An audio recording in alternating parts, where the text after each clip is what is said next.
irmãos e irmãs,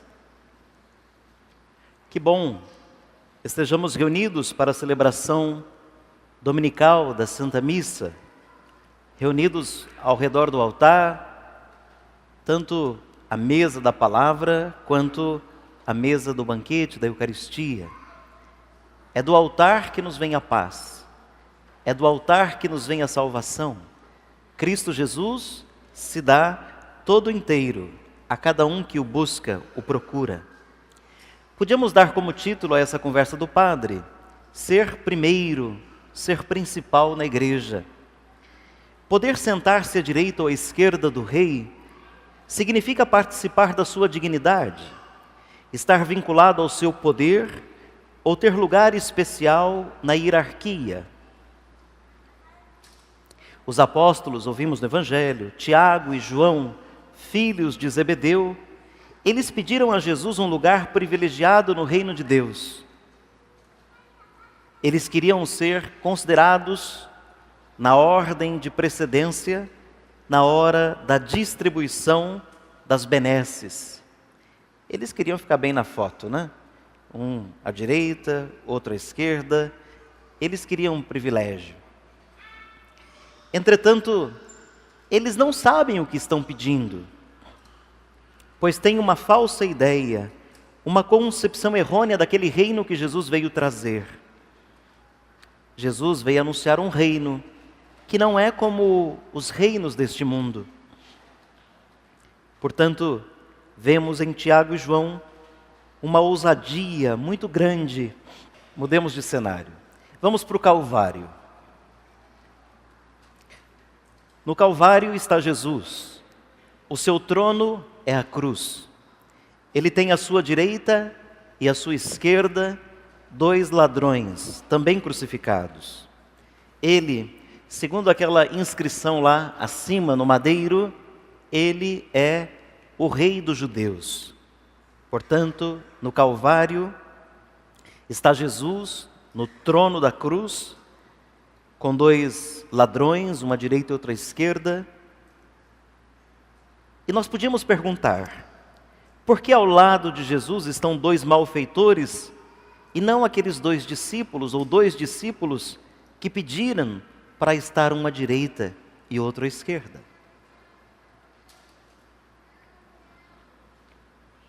Esse supremo momento da entrega de Jesus é expressivo.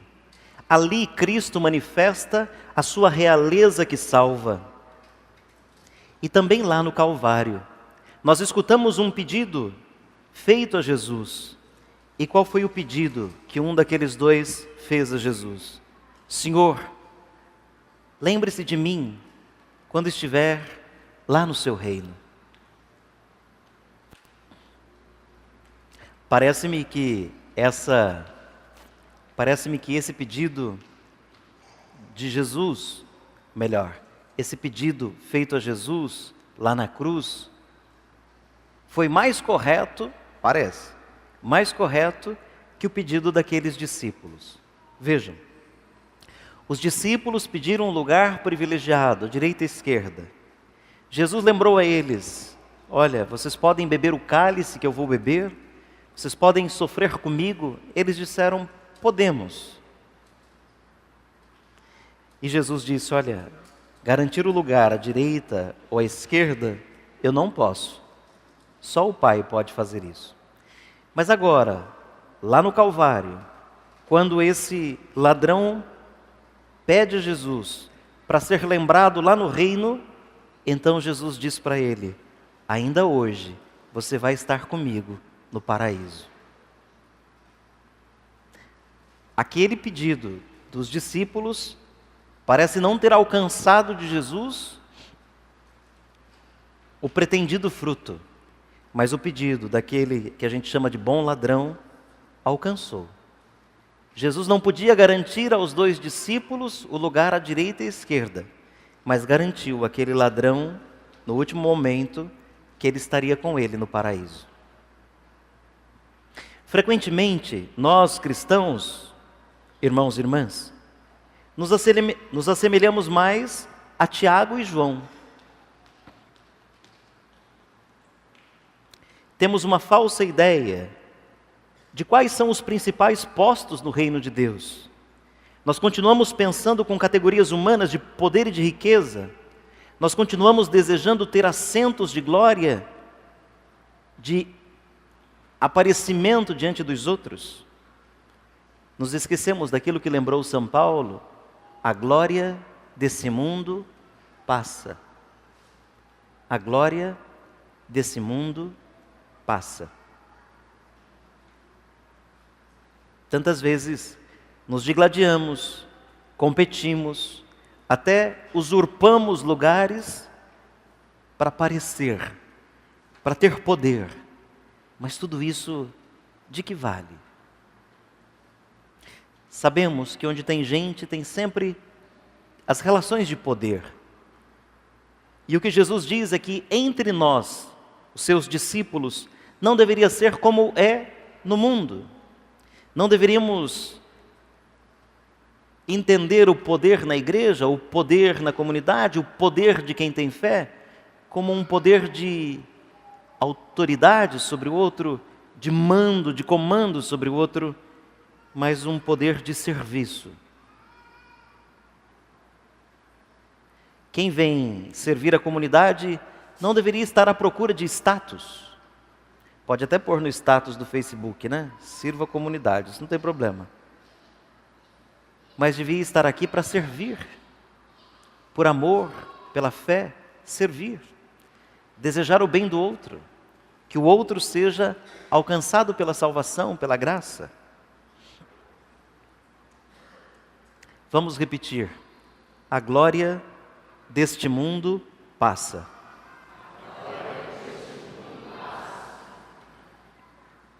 A resposta de Jesus para aqueles discípulos também continua atual.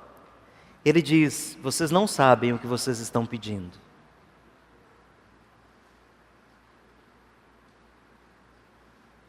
Imagina, às vezes a gente se arrepende até de fazer uma pergunta para o outro, né? Porque a gente pergunta e não sabe se está preparado para a resposta.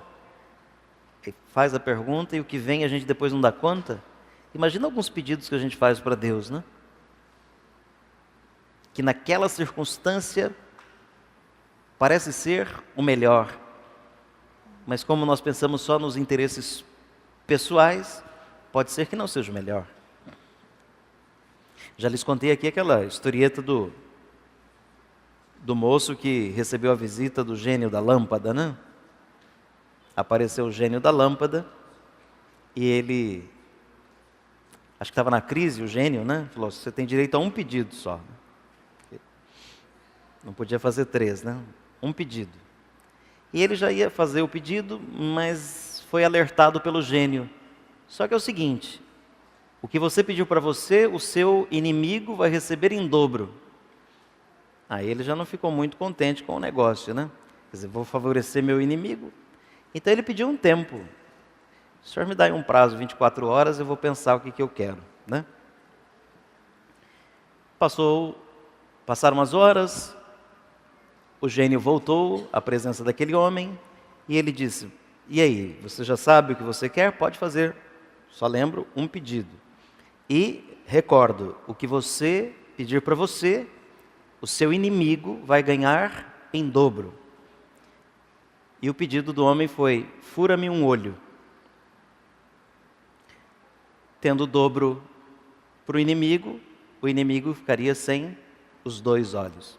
Veja como por vezes a cegueira, a ambição e a necessidade pessoal pode nos levar à desgraça, tanto pessoal quanto dos outros. Claro, uma historinha, mas que deixa para a gente algumas inspirações. Repito que a resposta de Jesus aos apóstolos continua atual para a gente. Vocês não sabem o que estão pedindo. Ele é rei, mas não tem uma coroa de ouro. Ele é coroado de espinhos. O seu trono é uma madeira que serve de patíbulo, um lugar de morte. Ele quer que sejamos capazes de beber o cálice amargo do sofrimento para estar junto dele. Se ele viesse hoje aqui e dissesse: vocês podem beber o cálice que eu vou beber, que resposta será que a gente daria ao Senhor? Eu acho assim, né? Vocês vão dizer sim, em voz forte, ou não? Vamos só testar, né? Se Jesus, em voz alta, não precisa, né? Se Jesus perguntasse hoje para vocês, para a gente, vocês estão dispostos a beber o cálice que eu vou beber, sim ou não? Eu já sabia.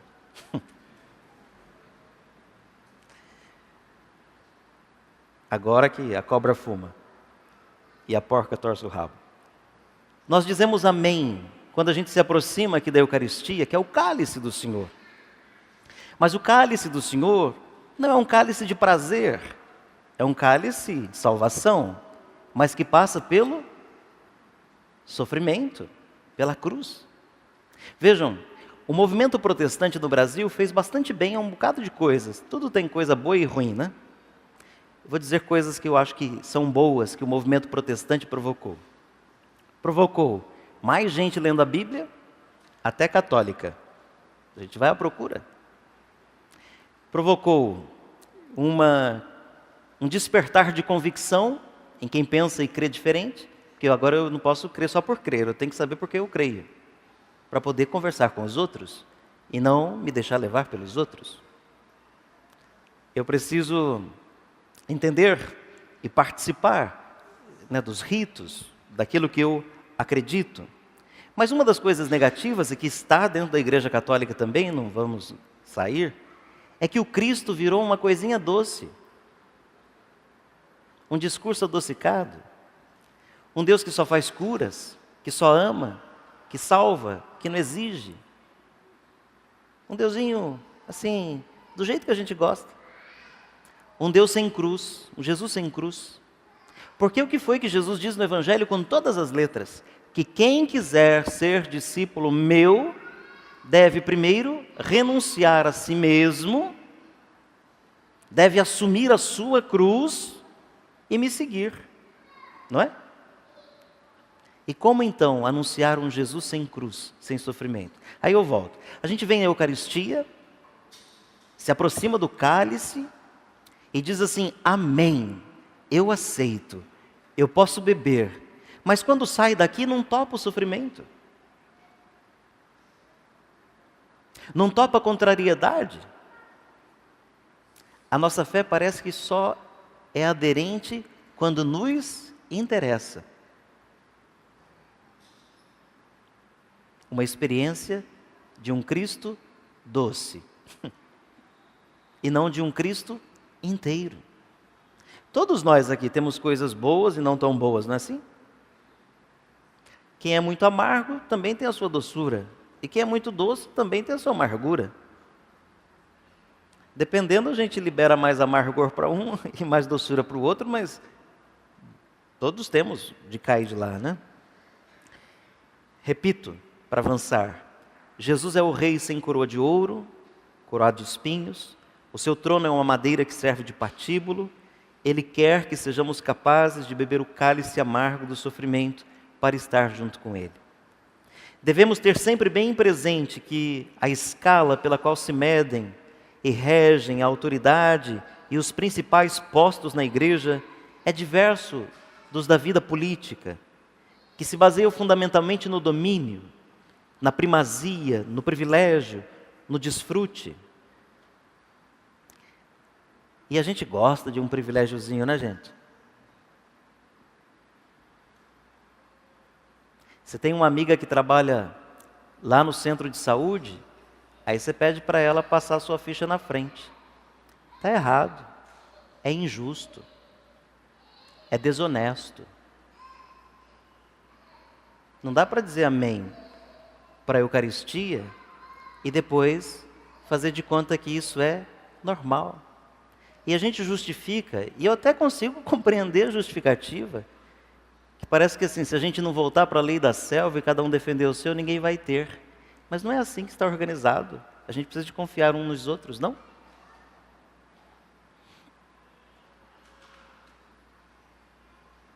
Quando você pede um desconto numa transação comercial e a pessoa diz assim, posso dar o desconto, mas se for sem nota, é injusto. Não é honesto.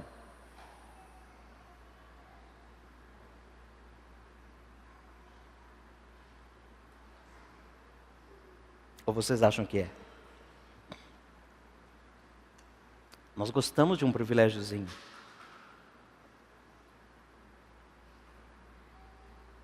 E não pensem que falando aqui, eu não estou observando a minha vida, né? Falar que é o padre, só essa palavra antes do meu nome abre tanta porta. Favorece tanto. Mas às vezes não é justo. Se alguém quer me oferecer o que não é justo, eu tenho que ter condições de dizer, não posso aceitar. Porque senão, a gente vai gostando. E quando vê, está mais para lá do que para cá. E para voltar, é difícil.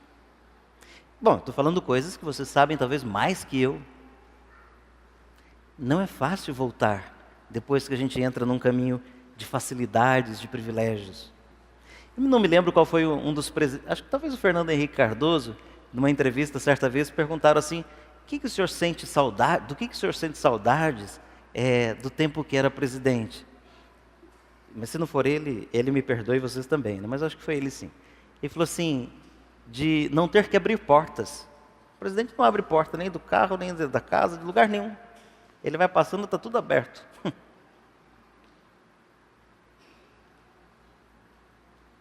E depois que a gente acostuma a não abrir porta é uma coisa chata mesmo, né?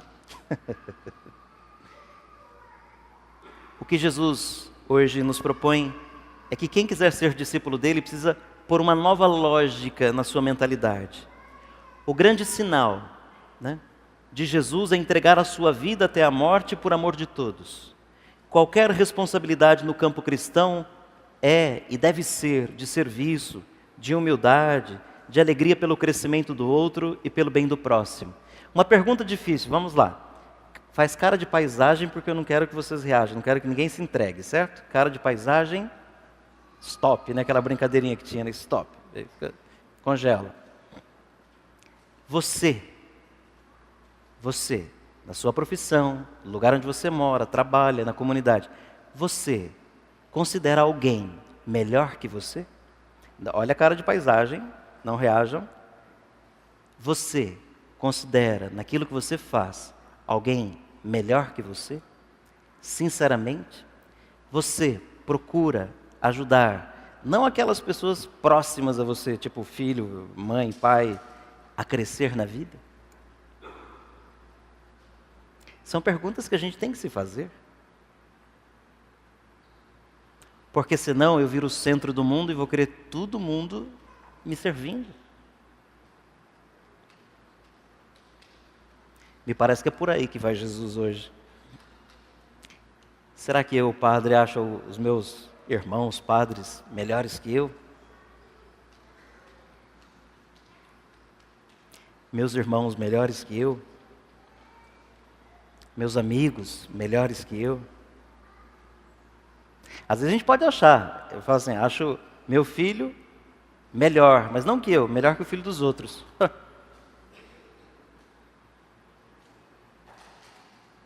Vocês percebem a malícia do que o mundo faz com a gente? E por que de vez em quando é difícil beber a mensagem do Evangelho? É porque a gente tenta salvar o Evangelho e salvar o mundo. Não dá, os dois nem sempre combinam. Não tem casamento. E a gente tenta casar, né? Os dois. Tenta. Como tenta. Por isso, última frase vocês vão repetir. O amor transformador em sinal de salvação. O grande privilégio dos discípulos do crucificado é sofrer amando. Nós também somos privilegiados por sermos discípulos do crucificado e poder sofrer amando. Quem foge do Cristo que tem cruz, foge no fundo da sua própria salvação. Um Cristo sem cruz não salva. É a cruz, pela cruz, que vem a nossa salvação. Louvado seja nosso Senhor Jesus Cristo.